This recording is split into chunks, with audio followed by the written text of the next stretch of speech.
The Last Delivery. In a small, rain-drenched town, Sam, a food delivery driver, was winding down his long night shift. As he was about to call it a night, a notification popped up on his phone. One last delivery. The address was unfamiliar, an old house located at the far end of town. Despite feeling uneasy, Sam drove through the narrow, twisting streets, guided only by the dim glow of his headlights. Arriving at the destination, Sam found himself staring at an old, dilapidated house. Its windows were dark, and the overgrown garden gave it an abandoned look. He hesitated, but, driven by a sense of responsibility, he stepped onto the creaking porch. As he reached for the doorbell, the door eerily swung open on its own, inviting him into the darkness. Inside, the house was silent and oppressive. Sam called out, announcing his delivery, but only silence greeted him. With each step, the floorboards groaned under his weight. He checked his phone for any additional instructions from the customer, but as he did so, the door behind him slammed shut, plunging him into darkness.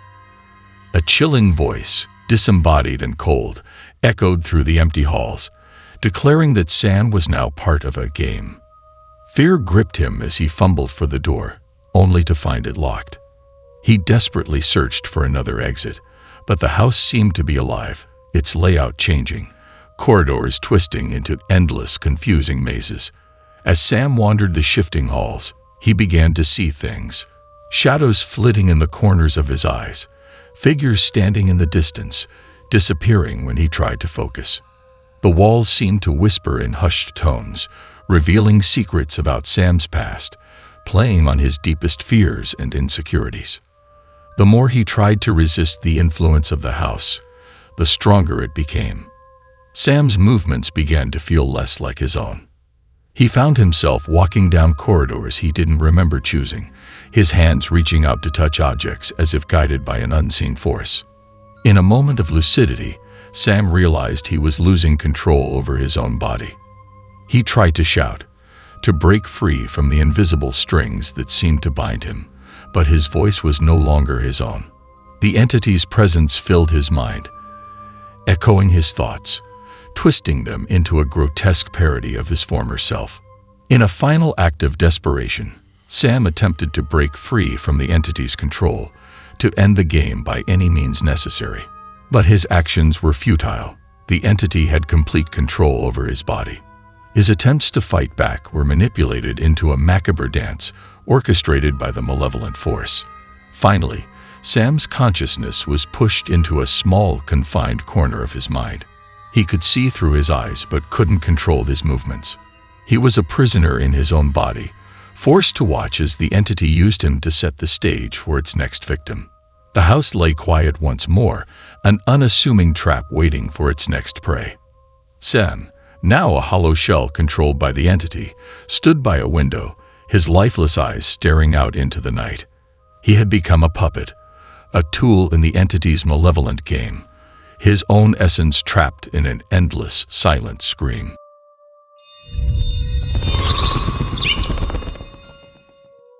The Curse of the Forbidden Menu. In the quaint town of Meadowbrook, a new food delivery service named Midnight Feast began to gain rapid popularity, especially for its exotic and unique offerings. The most intriguing aspect was its mysterious, forbidden menu, rumored to offer dishes that were not only rare but also supernaturally delightful. Emily, a food blogger known for her adventurous palate, was drawn to the rumors surrounding this forbidden menu. Her curiosity, mixed with a desire to discover and share a potentially viral story, led her to place an order. The dish that arrived was nothing short of mesmerizing, an array of colors and an aroma so enchanting, it seemed almost otherworldly. Taking the first bite, Emily experienced an explosion of flavors, a sensation so intense it felt as if it touched her very soul. But soon after this moment of culinary ecstasy, she started feeling ill. Initially dismissing it as a minor reaction, Emily soon realized something far more sinister was unfolding. In the days following her indulgence, Emily's body began showing signs of unnatural decay.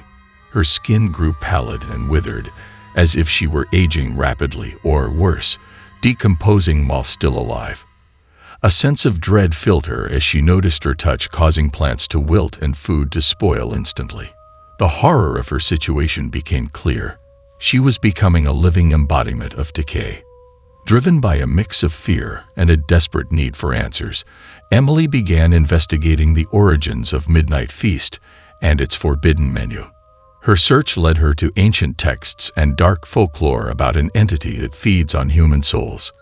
The dishes on the forbidden menu were not just meals but rituals, each bite allowing the entity to claim a piece of the diner's soul, leading them towards a horrific transformation. As her physical form continued to deteriorate, Emily frantically searched for a cure or a way to break the curse. She tried contacting experts in the supernatural, visiting abandoned libraries for ancient remedies, even attempting rituals to reverse the curse. But the entity behind Midnight Feast was ancient and powerful, its curse irreversible. Emily's last days were a blur of pain and despair. Her once lively blog, filled with colorful photos and vivid descriptions of culinary delights, turned into a somber journal documenting her tragic transformation. Her final post was a warning about the forbidden menu, a plea for others not to succumb to the same curiosity that had doomed her. After Emily's mysterious disappearance, her blog became a digital epitaph, a haunting reminder of the forbidden menu's curse. The Midnight Feast service vanished as quickly as it had appeared, leaving behind a trail of rumors and fears. Whispers of similar incidents in other towns began to surface, hinting at the entity's insatiable hunger and its ongoing hunt for new victims. The true terror of the forbidden menu lay not just in the physical decay it inflicted, but in the realization that with every soul it consumed, the entity behind it grew stronger.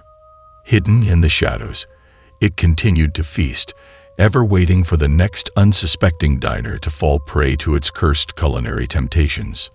In this tale, the allure of the unknown and the desire for culinary adventure turn into a harrowing experience, as Emily's journey from a food enthusiast to a victim of a malevolent curse unfolds. Her story serves as a chilling reminder of the dangers that can lurk behind seemingly innocent desires and the unseen horrors that might be waiting to be unleashed by the simplest of choices. The Eldridge Deliveries. In the sleepy town of Eldridge, Alex, a night shift food delivery driver, found his routine life taking a strange turn.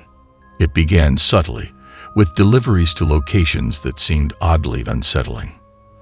The first was an old asylum on the outskirts of town, long abandoned and shrouded in whispered tales of inhumane treatments and ghostly sightings. As Alex approached the decrepit building, a cold shiver ran down his spine, but he dismissed it as mere nerves. As the nights progressed, each delivery seemed to pull Alex deeper into the town's shadowy past.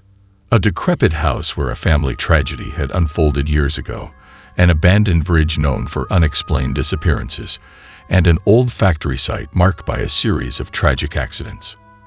After each delivery, Alex noticed strange symbols appearing on the delivery app, which he initially assumed were glitches.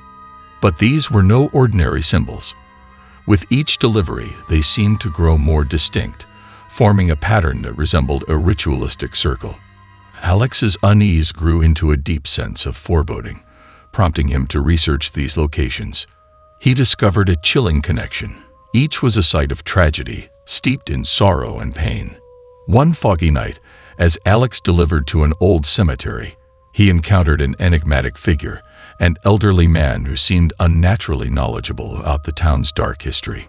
The man spoke of the locations as focal points of dark energy and warned Alex that the symbols in the app were part of an ancient, sinister spell. The revelation was terrifying, yet Alex felt an inexplicable pull towards completing this macabre journey. His final delivery led him deep into the heart of the forest, to a site whispered about in local legends as a nexus of ancient power. As he approached, the app's symbols began to pulse with an ominous light, aligning to form a complete, glowing circle. At the heart of the forest, the ground shook violently as Alex unwittingly completed the final act of the ritual. A surge of dark energy erupted from his phone, and from the earth rose a shadowy figure, immense and malevolent. It was the embodiment of the town's darkest folklore, an ancient entity awakened from its slumber. The entity unleashed a wave of terror upon the town. The sky darkened as if consumed by an eternal night, and a palpable sense of dread settled over Eldridge. Alex, standing at the epicenter, was consumed by guilt and horror, realizing that he had been the unwitting herald of this ancient evil. In the aftermath, Eldridge was transformed. Once a quiet town, it became a nexus of paranormal activity, its nights filled with unexplained phenomena, and its days overshadowed by a lingering sense of unease. Alex, haunted by his role in the entity's awakening, was left to grapple with the consequences of his actions, forever marked by that fateful night. In this blend of the mundane and the supernatural, Alex's story is a chilling reminder of the mysteries that can lurk beneath the surface of our everyday lives and the unseen forces that might be unleashed by seemingly innocuous choices.